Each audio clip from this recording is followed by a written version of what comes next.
Hello students, welcome to Shiny Maths. 10ஆம் வகுப்பு பயிற்சி 5.1ல 3வது கொஸ்டின் பார்க்கலாம்.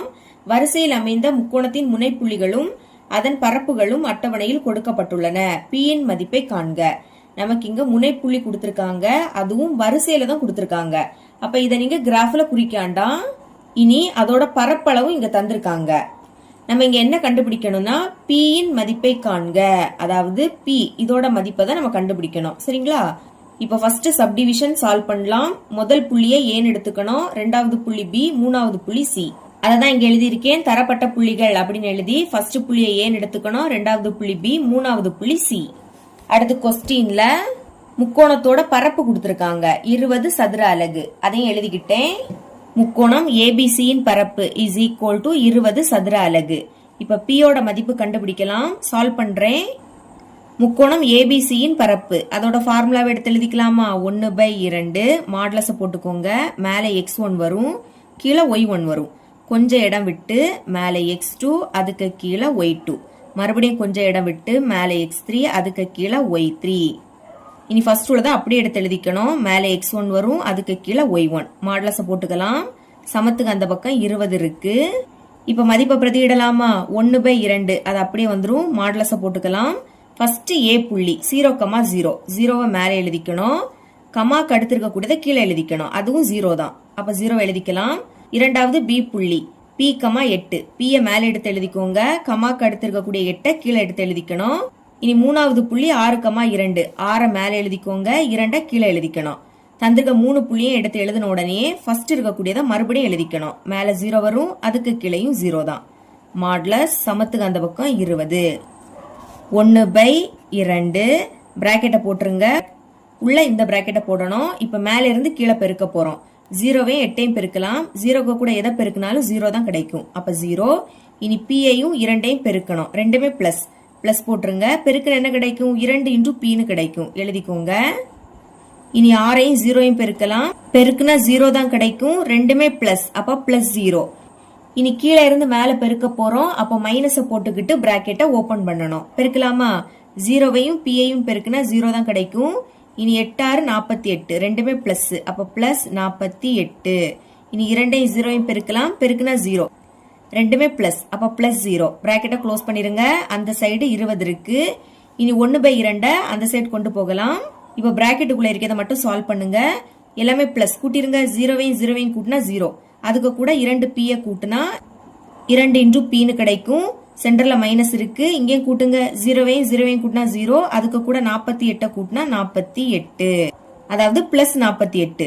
இப்ப இந்த மைனஸ உள்ள கொண்டு பெருக்கலாமா? மைனஸையும் பிளஸையும் பெருக்கினா மைனஸ் 48 அப்படியே வந்துரும்.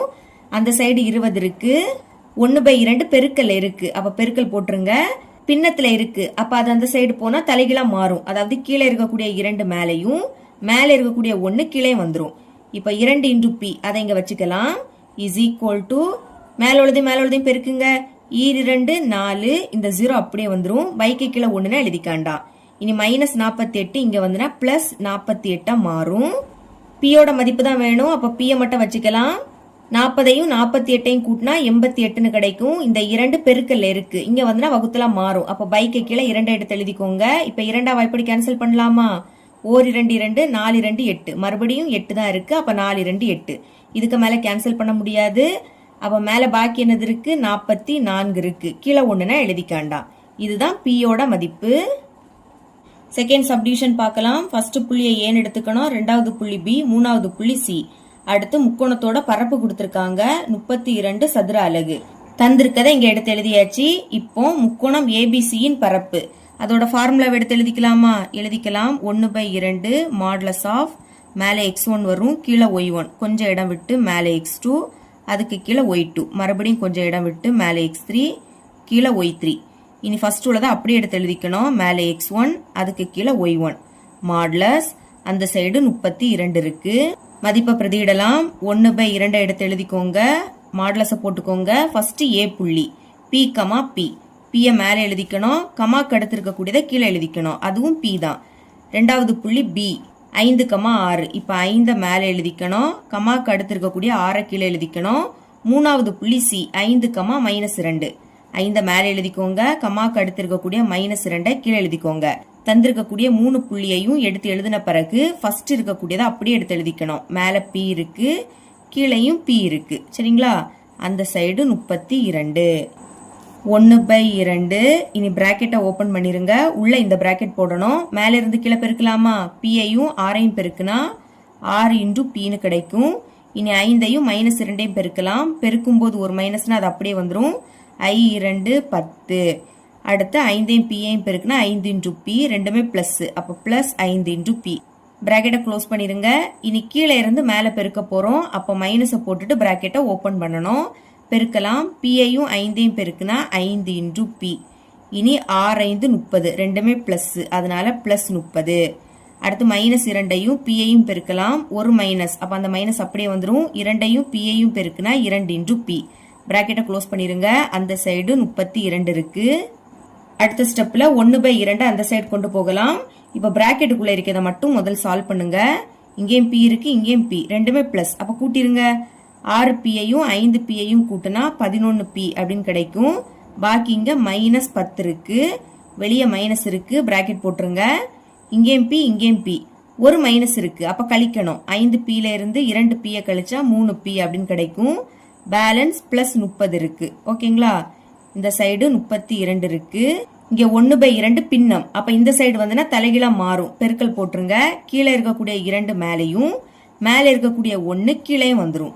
அடுத்து 11P -10 அப்படியே இருக்கட்டு. இப்ப மைனஸ் உள்ள கொண்டு பெருக்கலாமா? மைனஸையும் 3P-ஐயும் பெருக்குனா -3P கிடைக்கும்.